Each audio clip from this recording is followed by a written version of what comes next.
interested in. Where did it come from? Where did the interest come from? It came from seeing a picture of a guru called Neem Karoli Baba, and I was so drawn to this picture of this person, and I didn't know who he was. I went and I saw one of my mentors, Steve Jobs, and he told me that in order to reconnect with what I believed as the mission of the company, I should visit this temple that he had gone to in India. Yeah, Steve Jobs came here in 1974 looking for enlightenment from a guru named Neem Karoli Baba, but the Baba had died 3 months prior. But it still said that his time here and Neem Karoli Baba's favorite fruit, apples, inspired the Apple logo. Then in 2008, Mark Zuckerberg came here on advice from his mentor, which was, Steve Jobs. And Steve said to Mark, come here and you can... It's a fly on my face.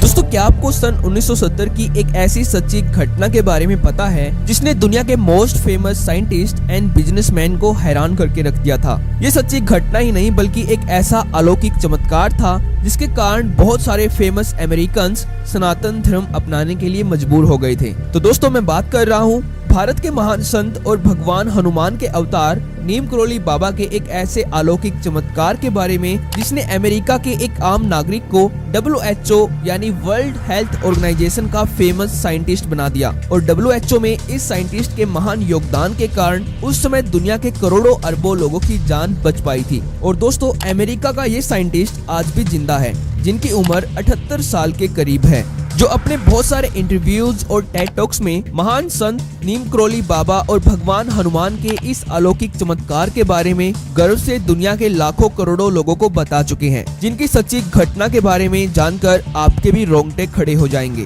तो इसीलिए अपना कीमती समय निकालकर इस video को पूरा जरूर देखना, और अगर आपको वीडियो इम्पोर्टेंट लगती है तो इसको अपने रिलेटिव्स के साथ भी जरूर से जरूर शेयर करना। तो चलिए देखते हैं। दोस्तों, मिलिए डॉक्टर लैरी ब्रिलियंट से।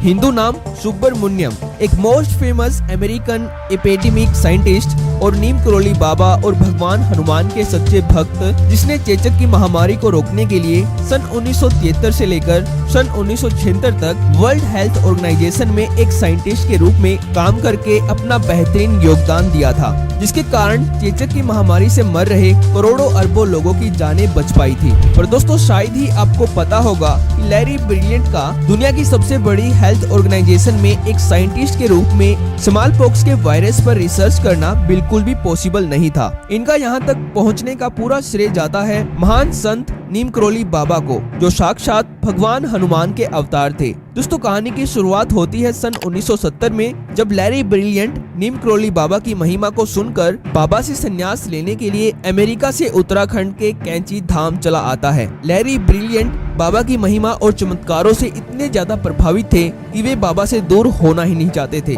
बस संन्यास अपनाकर बाबा की शरण में ही रहना चाहते थे। पर दोस्तों, उन दिनों नीम करोली बाबा दुनिया भर में चेचक की महामारी से मर रहे करोड़ों निर्दोष लोगों की जान बचाने के लिए परेशान थे। इसीलिए बाबा ने पहले से ही अपने अलौकिक ध्यान से लैरी में छुपी चेचक की महामारी का इलाज खोजने की अद्भुत योग्यता को पहचान लिया था। पर लैरी को अपने आप पर यह बिल्कुल भी विश्वास नहीं था कि वो ये काम कर सकते हैं। इसलिए लैरी बार बार बाबा से बोलते रहते थे कि बाबा, मैं इस काम को नहीं कर पाऊंगा। पर बाबा भी बार बार लैरी ब्रिलियंट को ये आदेश देते कि वे WHO यानी वर्ल्ड हेल्थ ऑर्गेनाइजेशन जाए और वहाँ पर वैज्ञानिकों के साथ मिलकर चेचक महामारी का इलाज खोजे। और बाबा ने लैरी को ये विश्वास दिलाया कि लैरी बेझिझक इस काम को कर सकते हैं, अपने आप पर बिल्कुल भी संकोच न करें और WHO जाकर मानव जाति को बचाने के लिए इस काम को करे। उस समय बाबा ने लैरी को एक हिंदू नाम सुब्रमण्यम दिया और इनकी पत्नी को गिरिजा नाम दिया। इसके बाद बाबा के आदेश पर लैरी WHO में गए और वहाँ पर एक मेडिकल ऑफिसर की पोस्ट पर नियुक्त हुए, जिससे लैरी बाबा के इस चमत्कार से काफी ज्यादा हैरान थे, क्योंकि लैरी को ये बिल्कुल भी विश्वास नहीं था कि वे WHO में सिलेक्ट हो जाएंगे। और कुछ ही दिनों के बाद लैरी डॉक्टर लैरी ब्रिलियंट बन गए और दूसरे साइंटिस्ट के साथ मिलकर चेचक की महामारी का इलाज खोजा, जिससे दुनिया भर में करोड़ों अरबों लोगों की जान बच पाई। जिसके बाद डॉक्टर लैरी ब्रिलियंट एक सर्टिफाइड एपिडेमिक साइंटिस्ट बन चुके थे, जिनके काम की प्रशंसा पूरी दुनिया में हुई। और लैरी ने अपने आप पर बीते इस चमत्कार को पूरी दुनिया के वैज्ञानिकों के साथ साझा किया, जिसको सुनकर हर कोई हैरान रह जाता।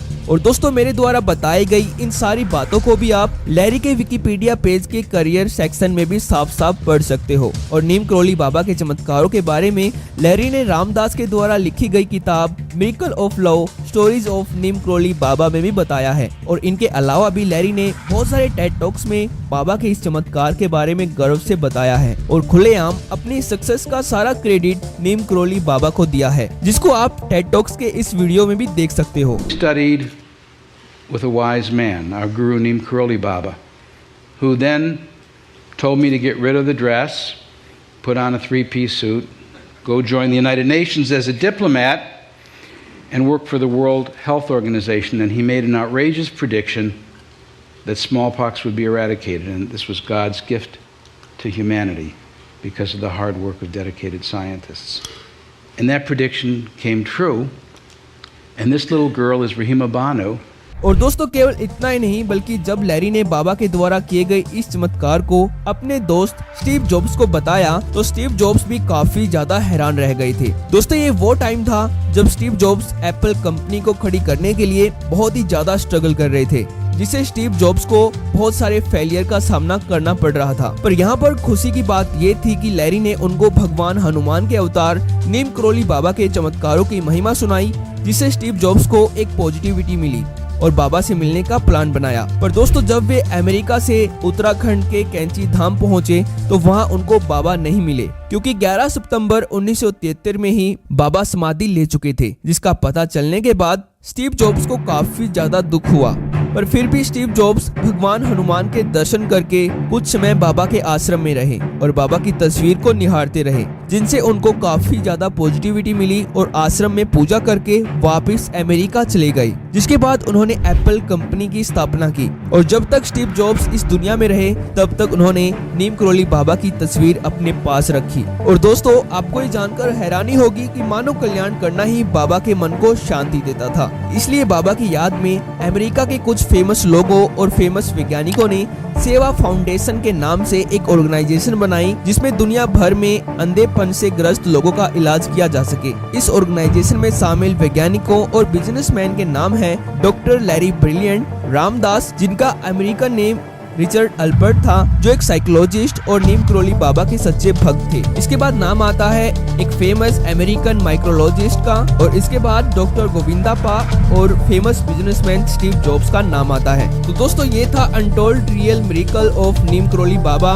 ऐसे ही बाबा ने बहुत सारे चमत्कार किए हैं, जिसके कारण बहुत सारे फेमस लोगों ने हिंदू धर्म अपनाया है। तो दोस्तों, आज की इस वीडियो में इतना ही। अगर आपको ये वीडियो पसंद आई हो तो इस वीडियो को जरूर से जरूर लाइक कर देना और ऐसी ही यूनिक और इन्फॉर्मेटिव वीडियोस को देखते रहने के लिए इस चैनल को जरूर से जरूर